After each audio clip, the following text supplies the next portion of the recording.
Bueno, pues ya estamos de regreso y a mí me da un gusto enorme poder conectarnos ahora vía Zoom con Raúl Rojas, catedrático en la Universidad de Berlín, para hablar de esto que publicaste, un artículo que publicaste. Raúl, ¿cómo estás? Muy buenos días.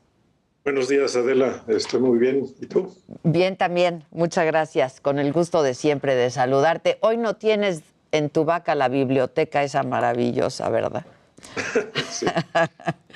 ¿Cómo te va, Raúl? Oye, pues leíamos con mucho interés, como siempre, este artículo que has titulado Esto es un desastre, la epidemia de COVID crónico. Háblanos de esto, Raúl. Sí, lo que dice mi artículo es que al principio de la epidemia fue muy claro que la Secretaría de Salud, a través del doctor López-Gatell, no se preocupaba mucho por las infecciones de COVID, porque pensaban que cada persona que se infectara y se recuperara era una persona más que, por decirlo así, estaba seguro de no volverse a infectar en el futuro. Entonces, López-Gatell hablaba de una muralla que se iba a levantar con todos los recuperados del COVID. No pensaban que la mortalidad por la enfermedad iba a ser tan alta, así que el cálculo en aquella época, en mayo de 2020, era que solo 6,000 mexicanos iban a morir. A lo largo del tiempo, lo que hemos visto es, por un lado, que el índice de mortalidad es mucho mayor de lo que se esperaba en ese momento, y por otro, y eso es lo que trato en el artículo, que muchos de los que se recuperaron del COVID no quedan completamente sanos. Hay algo que se llama el COVID largo, Ujú. que quiere decir que todavía se manifiestan síntomas a lo largo de meses, incluso de años, y ha habido pacientes que los han estado siguiendo en Estados Unidos, en Europa y en otros países para ver cómo se comporta su organismo después de haberse recuperado el COVID. Resulta, y eso lo calcularon científicos rusos, que por ejemplo en el caso de los pulmones, el 2%, entre el 2% y el 6% de las personas que se recuperaron de COVID, incluso con síntomas leves, tienen cicatrices en los pulmones, en los alvéolos, que se llaman fibrosis pulmonar. Esa fibrosis pulmonar les produce cansancio, les produce falta de oxígeno, como decía, durante meses. Incluso no se sabe cuántos años pueda durar todavía este fenómeno. Y en el caso de un país como México, aplicando esa regla del 2% de los recuperados, resultaría que más o menos 500,000 de personas van a tener problemas pulmonares a pesar de haberse recuperado del COVID. Y hablan Por otro, sí, también de perdón. pulmones, cerebro, riñones, incluso corazón, ¿no, Raúl? Sí, la revista Nature publicó un estudio que se hizo internacional acerca del el efecto que tiene el COVID sobre diferentes órganos en el cuerpo, y se identificaron hasta 55 diferentes efectos sobre diferentes órganos. Los más preocupantes son los pulmones, con lo que mencionaba de la Ujú. fibrosis pulmonar, el corazón, que puede también ser afectado, pero sobre todo las cuestiones neurológicas. Aparentemente, uno de los efectos del COVID es el de producir pequeños coágulos de sangre que pueden bloquear pequeñas arterias en el cerebro, y eso produce la falta de oxígeno en este órgano. Esa falta de oxígeno es una especie como de microembolia, que Ujú. incluso se conoce en la medicina, las microembolias, que producen efectos cognitivos a largo plazo. Entonces, solamente en Estados Unidos, que ha tenido incluso por millón de habitantes menos infectados que México, se calcula que 7 millones de personas van a requerir tratamiento neurológico en los próximos años. México tiene una población 2.6 veces menor que la de Estados Unidos, así que escalando para México, eso querría decir que algo así como 2,5 millones de personas en México van a desarrollar problemas neurológicos de aquí a los próximos años. Es tan grave el problema que ya en Suiza, por ejemplo, ya se plantearon medidas para tratar a todos esos pacientes con COVID largo. Va a haber clínicas especializadas en los tratamientos, y a todos los que se han recuperado del COVID después de una hospitalización se les va a dar seguimiento periódico respecto a los pulmones, respecto al cerebro, Es decir, que hay una preocupación internacional y ya se hacen planes para abordar este problema. Ahora, tú comienzas este artículo, Raúl, estamos conversando con Raúl Rojas, catedrático en la Universidad de Berlín, y tú comienzas este artículo hablando del exceso de mortalidad en nuestro país. Sí, eso también es una cuestión muy importante. En México los datos oficiales, es decir, lo que se publica todos los días acerca de infecciones y de muertos, no refleja la realidad del problema. Oficialmente han muerto algo así como 280,000 mexicanos desde que comenzó la epidemia, más o menos en marzo o febrero de 2020, hasta ahora. Pero los diferentes estados tienen las actas de defunción que se han presentado desde esa época hasta ahora. Y comparando las actas de defunción con los números históricos de 2019, 2018, 2017, se puede ver que México tiene algo así como 560,000 muertos en exceso, o sea, muertos que no deberían haber ocurrido, y la única razón por la que ocurrieron es por el COVID, que es la única diferencia fundamental entre el 2020, 2021 y 2019. Y además, incluso los estados no han dado todos sus datos. Hay estados como Chiapas, Oaxaca, Guerrero, que están atrasados en notificar el Y que se exceso de pueden mortalidad. tardar semanas, ¿no? Se tardan meses a veces en entregar esos datos. Entonces yo precisamente ayer hice un cálculo tomando en cuenta ese retraso estadístico que tienen en varios estados acerca del exceso de mortalidad en México. Y para la semana 35, que sería algo así por agosto, el exceso de mortalidad era o fue de alrededor de 615,000 personas. Hasta el final de año fácilmente vamos a llegar a los 650,000 personas que se murieron en exceso por la enfermedad, y eso nos da una idea del gran alcance de la enfermedad, de la gran cantidad de mexicanos que se han infectado. Y que han muerto víctimas del COVID. Sí, claro, o sea, los muertos se atribuyen al COVID. Exceso de mortalidad, claro. Van a ser unos 650,000. Pero desde el punto de para vista finales de año, Raúl, perdón que te... para finales de año, más o menos 650,000. Y desde el punto de vista de los infectados, yo calculo que unos 70 millones de personas ya se han infectado en México. Y tomando en cuenta lo que mencionaba de que un cierto porcentaje de esas personas no van a quedar completamente sanas, esto va a significar una carga muy grande para el sistema de salud en México. Tú has hablado también, yo he tenido oportunidad de hablar contigo en varias ocasiones, Raúl, y tú has hablado de cómo ha sido el manejo de la pandemia en México. ¿Sigues pensando que ha sido un desastre? Sí, ha sido un desastre desde el principio. Desde que comenzó la epidemia se hicieron cuentas alegres. Esto va a durar unos cuantos meses. Recordemos que en abril de 2020 el doctor López-Gatell decía que en junio de 2020 se iba a acabar la epidemia. O sea, hace ya más de año y medio se debería haber acabado la epidemia. También dijo que los cubrebocas no servían, que no estaba demostrado que pudieran ser favorables para detener al virus. Y ya vemos que en todo el mundo los cubrebocas ahora son hasta obligatorios para subirse a un avión, para entrar a restaurantes. También se hicieron cálculos muy optimistas de la mortalidad, el índice de mortalidad que iba a tener el virus, que se vio después que no correspondían a la realidad. Así que ha sido un estar dando tropiezos tras tropiezos tras tropiezos, pero siempre cantando victoria. O sea, lo mínimo que se debería hacer es, si ya se cometió un error, reconocer ese error y tratar de corregirlo, pero no ir cantando victoria regularmente, diciendo este es el mejor manejo posible, no pasa nada, que se reabra la economía, y minimizando los efectos de la epidemia, que como vemos ahora con los datos de otros países, es un problema que vamos a tener en México a muy largo plazo. Si hoy en este momento se acabara el COVID como epidemia, de todas maneras durante años tendremos el problema de la gente que salió afectada. ¿Qué se dice en el mundo, en Europa, donde tú estás, Raúl, del manejo de la pandemia en nuestro país? Bueno, ¿Se habla? ¿Hay publicaciones? No se habla mucho, no se habla mucho. De México nunca se habla mucho en el extranjero. México aparece en los periódicos cuando hay alguna catástrofe que se da a conocer en todo el mundo.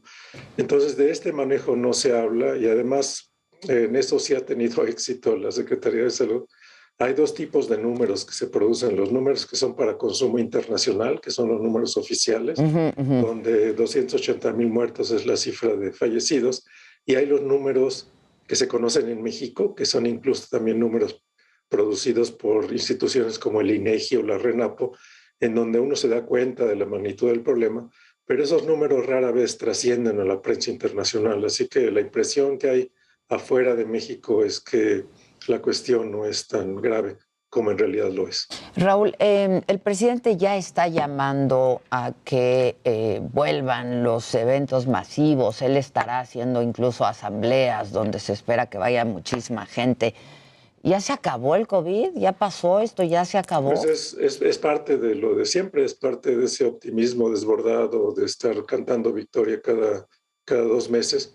En el resto del mundo, por ejemplo, en Francia, en Alemania, se discute mucho si se pone un requisito de estar vacunado para entrar, por ejemplo, a restaurantes. Dejemos los eventos masivos, los restaurantes.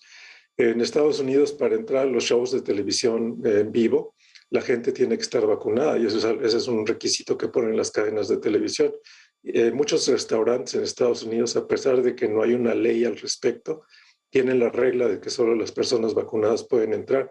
Y la mayor parte de las universidades en Estados Unidos le anunció a los estudiantes que si no se vacunan hasta octubre, noviembre de este año, no se pueden reinscribir para el semestre que comienza en enero de 2021. Así que todo el mundo está tomando ese tipo de medidas porque están preocupados todavía por el hecho de que personas vacunadas también se pueden contagiar todavía por el COVID. Esa cuestión de abrir eventos masivos sin preguntarse primero si se va a requerir vacunación o qué tipo de medidas se van a tomar para que en esos eventos masivos no se produzcan también contagios masivos, pues es una vez la misma política una y otra vez para tratar de aparentar una normalidad, que no existe una normalidad que en muchos años no se va a alcanzar. Ni en México ni en ningún lado, ¿no? Así es. Yo recuerdo que en abril, cuando se presentaron las proyecciones de la Secretaría de Salud, en donde se anunciaba pues prácticamente el fin de la epidemia para junio de 2020, yo publiqué en aquella ocasión un artículo en donde contrastaba ese pronóstico con el pronóstico del Bundestag, del Parlamento alemán, que hablaba de una epidemia de por lo menos 2 años y que no iba a terminar sin una vacuna. Entonces ya desde ese momento, en abril, en Alemania decían, esto es una cuestión que va a durar años, tenemos que esforzarnos en la vacuna, mientras en México se hablaba de 2 meses y no se hablaba de la vacuna. Oye, a propósito de esto que decías que en muchos países te están requiriendo esta especie de carnet de vacunación, ¿no? Un pasaporte de vacunación para poder ingresar y tener acceso a muchos lugares. ¿Cómo has visto el proceso de vacunación en México? Porque pues también por parte del gobierno ha sido muy optimista. Lo cierto es que pues solo el 30%, poco más, poco menos de la población tiene el esquema completo de vacunación, Raúl. Sí, bueno, yo no conozco muy bien cómo ha sido la cuestión de la vacuna. Específicamente en cada estado, porque creo que ha variado de estado por estado. Lo que he visto son los datos agregados, y con respecto a los datos agregados, pues sí, México está a la saga de países como Uruguay o como Argentina, Chile sobre todo, que empezaron a vacunar muy rápido, pero creo que no ha estado, los números no son tan malos, vaya, los números agregados no son tan malos. Lo que habría que hacer sería complementar esa estrategia de vacunación y los números que ya se han alcanzado con una estrategia de contención de la enfermedad en las escuelas, en esos eventos públicos se mencionaba. Sí.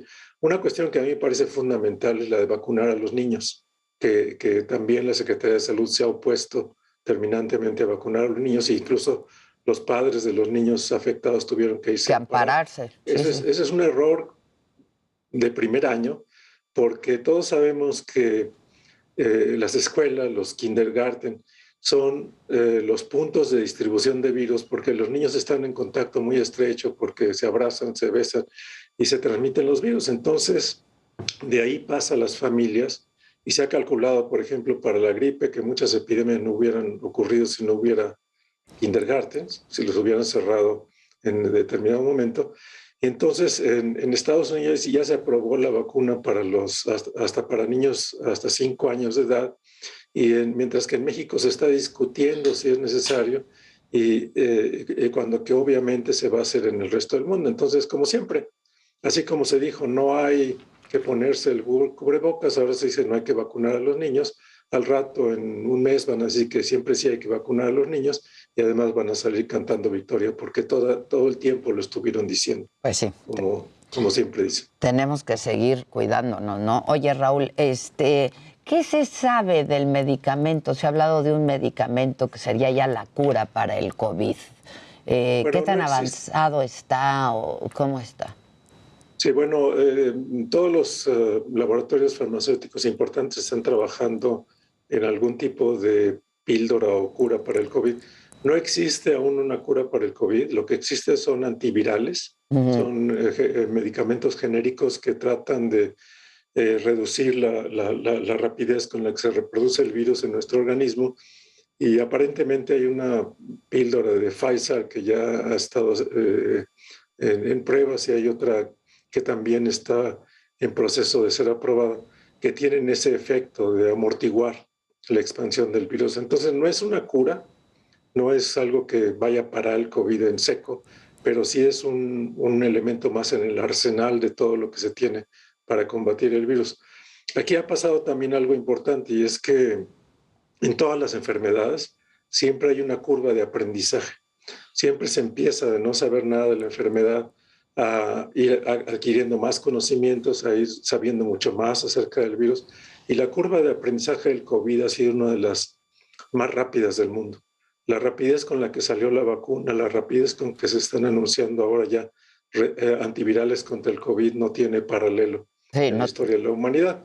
Y eso muestra lo importante que es la ciencia, lo importante que es mantener un trabajo a nivel científico en las universidades, en las empresas, para precisamente atacar a este tipo de problemas cuando se presentan. Y tú como científico, ya que hablas de la ciencia y la importancia de la ciencia y por lo tanto de los científicos, ¿qué opinión te merece? Porque ya científicos de todo el mundo, Raúl, se han expresado sobre lo que han llamado una persecución a 31 científicos por parte de la Fiscalía General de la República aquí en México. Sí, bueno, eso que pretende hacer la Fiscalía es un atropello a todas luces.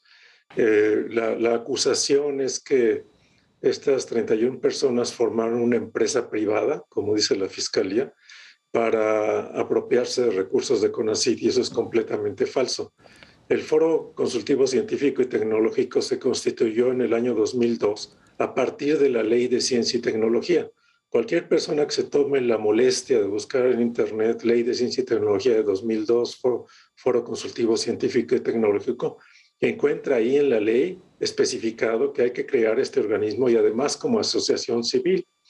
Esa estructura de asociación civil es algo que prevé también la ley en México como una manera de mover recursos de una secretaría a una institución autónoma o semiautónoma.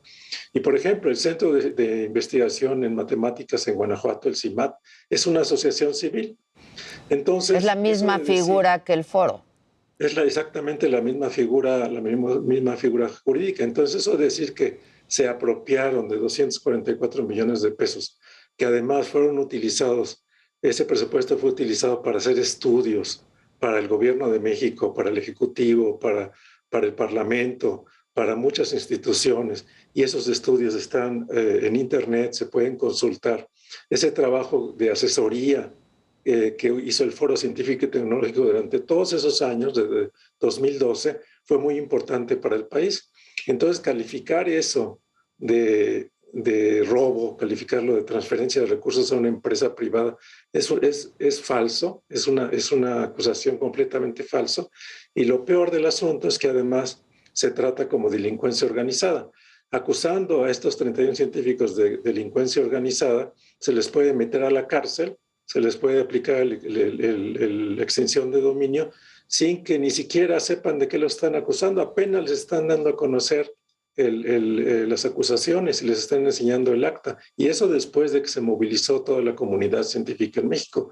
Entonces, esto es un atropello, es algo que yo nunca he visto en ningún país del mundo, que se acuse a la gente de peculado, de lo que sea, sin darles a conocer las acusaciones concretas y además tratando de meterlos a la cárcel antes de que puedan defenderse, antes de que puedan tener un abogado. Es un atropello que ha dado lugar a que desde la Comisión de Derechos Humanos dirigida por la expresidenta Bachelet en Chile hasta muchos científicos en el mundo hayan protestado por esto, que obviamente es un atropello, por una Fiscalía General de la República que además no tiene autoridad moral para hacer estas acusaciones, porque las dirige un fiscal al que se le han encontrado millones de dólares en paraísos fiscales sin que hasta la fecha los haya podido explicar. Oye, Raúl, y supongo que conoces a algunos, si no es que a todos los científicos que están ahí, ¿no? Los 31 científicos. Sí, conozco, no sé si has hecho trabajos, si han hecho trabajos en conjunto, etcétera. Tú eres matemático, bueno, ¿no? Sí, yo soy matemático. Yo conozco a muchos de los colegas que están siendo falsamente acusados, y los conozco porque en la comunidad científica todos nos conocemos, porque sabemos del trabajo que está haciendo cada quien. Por ejemplo, el trabajo de difusión de la ciencia que se hizo con la creación del Museo Universum, y varias de las personas acusadas tuvieron que ver con la creación del universo. También con la operación del CONACYT de 2012 a 2018. Entonces, lo que se ha tratado de hacer aquí con esta acusación es tratar de... es parte del discurso populista, de presentar a los científicos como parte de una élite. En ese discurso populístico, ser científico es ya un crimen por sí. Es parte, es ser fifí, es estar recibiendo recursos del Estado, que son para hacer el trabajo que tiene que hacer la gente, que son para desarrollar proyectos, pero se presenta como algo reprobable, como algo que muchas personas que están resentidas por su posición en la sociedad o por su falta de recursos en la sociedad pueden absorber ese discurso populista y son la base social en la que se apoyan para hacer este tipo de acusaciones. ¿Hace cuánto estás fuera de México, querido Raúl? No, yo hace muchos años que salí de México. Ya en enero van a ser 40 años. 40 años ya, pero siempre estás siguiendo muy de cerca todo lo que pasa en este país. Digo, sí, finalmente es tu país. Sí, durante todo ese tiempo siempre he mantenido un contacto muy estrecho con mis compañeros de estudios, primero con colegas con los que he hecho proyectos. Antes de la epidemia iba a México 5 o 6 veces al año. Desde que comenzó la epidemia no he podido ir por razones obvias, pero siempre he seguido muy de cerca lo que está pasando en el medio científico en México, y conozco a muchos de los actores importantes en el medio. Pues sí, ha sido escandaloso en todo el mundo. Oye, Raúl, ¿tú ya te pusiste una tercera dosis de la vacuna? No, pero estoy hablando ahora desde Estados Unidos, y en Estados Unidos ya está aprobada la tercera dosis para las personas arriba de 65 años, que es mi caso. Así que después de 6 meses de la segunda dosis, que va a ser en diciembre de este año, voy a aplicar la tercera dosis. ¿Y tú qué te pusiste, Pfizer? Yo me puse Pfizer en Alemania porque esa vacuna viene de la compañía BioNTech en Mainz. Entonces es la que se aplica preferentemente en Alemania y es la que me voy a poner como tercera vacuna, junto con los millones de niños que ya se están vacunando en Estados Unidos. Sí, es cierto. Bueno, pues Raúl, así las cosas aquí en nuestro país. Como siempre, es un gusto hablar contigo. Te agradezco muchísimo y estoy siempre pendiente de todos tus artículos que me haces favor de enviar. Te agradezco mucho, Raúl. Un abrazo desde aquí. Muchas gracias. Muchas gracias.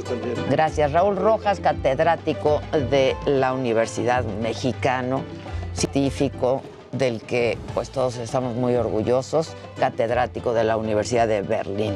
Hacemos una pausa y regresamos con mucho más. Esta mañana tenemos harto que cotorrear aquí con todos. No se vayan.